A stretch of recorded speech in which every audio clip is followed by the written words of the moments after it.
On poursuit ce Lex Inside et on va parler d'un arrêt de la Cour de cassation du 10 septembre dernier sur les congés payés et le décompte des heures supplémentaires. Quels sont les enjeux, quelles sont les conséquences pour les entreprises? On en parle tout de suite avec mon invité, Victor Mollet, avocat fondateur d'Egg Avocat. Victor Mollet, bonjour. Bonjour Arnaud. Alors avant de s'intéresser aux conséquences de l'arrêt du 10 septembre dernier, on va revenir un peu avant sur l'état du droit positif avant cet arrêt majeur donc sur les congés payés et le décompte des heures supplémentaires. Alors, l'état du droit positif actuel. Qu'est-ce que prévoit le Code du travail? Le Code du travail, il dispose que toute heure accomplie au-delà de 35 heures, la durée légale hebdomadaire, est considérée comme une heure supplémentaire. Donc, dès lors qu'un salarié est soumis à un décompte hebdomadaire du temps de travail, dès lors qu'il dépasse cette durée légale de 35 heures, les heures au-delà de 35 heures sont décomptées comme des heures supplémentaires avec les majorations afférentes. Donc, 25% pour les 8 premières heures et 50% pour les heures au-delà. Et la Cour de cassation, à l'analyse du Code du travail, vient dire que pour calculer le seuil de déclenchement des heures supplémentaires, on prend uniquement le temps de travail effectif.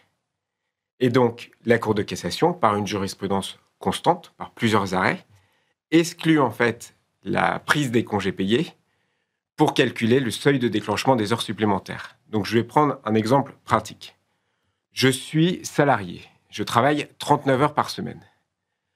Semaine 1, je vais travailler 39 heures. Je vais avoir 4 heures d'heures supplémentaires majorées à 25%. Semaine 2, je décide de prendre un seul jour de congé payé. Mais mécaniquement, le jour de congé payé va être exclu du seuil de déclenchement des heures supplémentaires et ma semaine 2 ne va pas générer d'heures supplémentaires. Alors, on va revenir sur le revirement de jurisprudence justement du 10 septembre dernier. Mais pour bien comprendre ce revirement, revenons aux faits, aux arguments de l'affaire. Alors, quels sont-ils?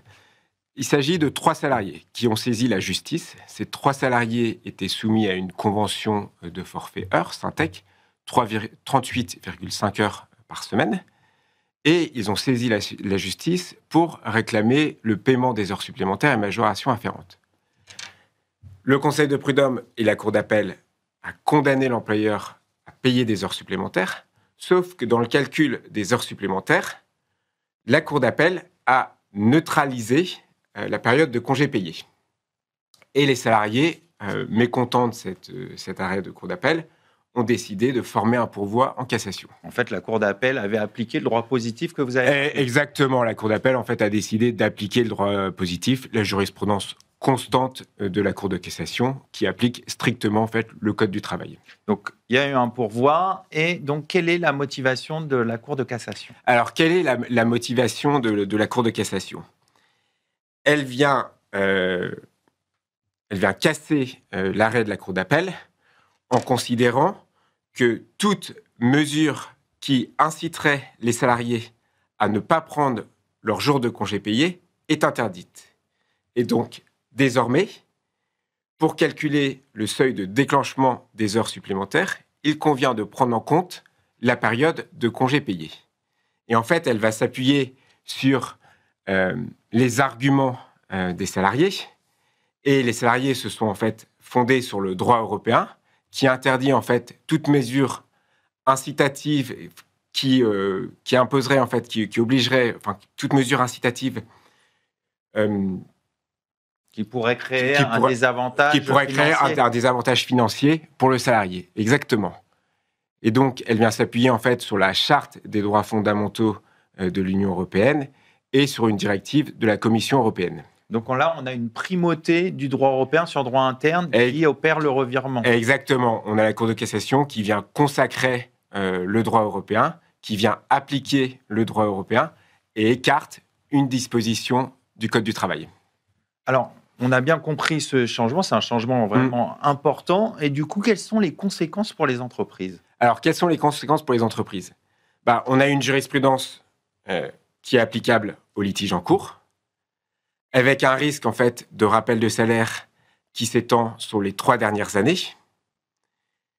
Et donc, les entreprises, si elles suivent cet arrêt de la Cour de cassation, vont devoir reparamétrer leur logiciel de paie, et ça peut entraîner un surcoût, finalement, des rémunérations.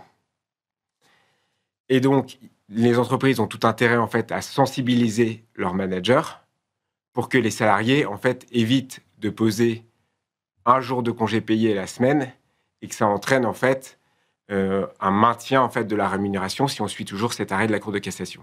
Donc, il faut vraiment être vigilant par rapport à cet arrêt et donc alerter les services RH pour bien prendre en compte ces nouvelles dispositions. Exactement, ouais. Il faut alerter les services RH pour bien prendre en compte ces nouvelles dispositions.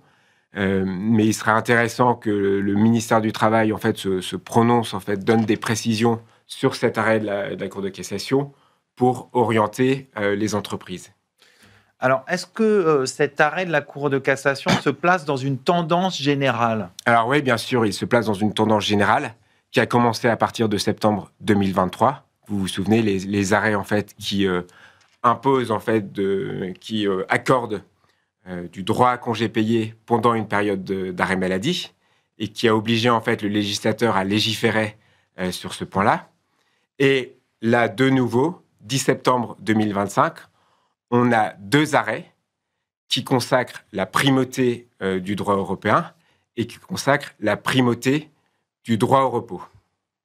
Est-ce qu'on peut s'attendre à d'autres bouleversements sous l'effet du droit européen dans les prochaines semaines ? Dans les prochaines semaines, je ne sais pas, mais effectivement, c'est très possible qu'on ait de nouveaux arrêts qui aillent dans ce sens-là, c'est-à-dire une consécration du droit européen et une consécration du droit au repos.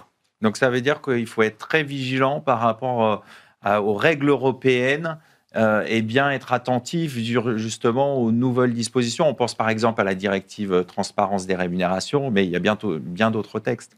Effectivement, vous avez raison, c'est-à-dire qu'il faut être vigilant au droit européen parce que les salariés qui n'obtiennent pas une décision favorable vont aller chercher en fait des dispositions du droit européen qui les arrangent et vont demander en fait, dans un premier temps, au juge prud'homal, à la Cour d'appel, puis ensuite à la Cour de cassation, de consacrer la primauté du droit européen sur les dispositions légales françaises.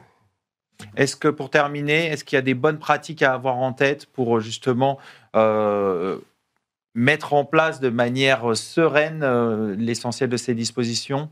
Alors, les bonnes pratiques, je pense que ce serait d'abord d'attendre les précisions du ministère du Travail. Je pense que ça, c'est le premier conseil. Et ensuite, sensibiliser en interne sur ces décisions qui peuvent avoir un impact, en fait, sur les litiges en cours. On va conclure là-dessus. Merci Victor Mollet. Je rappelle que vous êtes avocat, fondateur du cabinet Haig Avocat. Merci Arnaud. Tout de suite, on enchaîne. On va parler gouvernance d'entreprise. Comment révoquer un dirigeant en SAS ?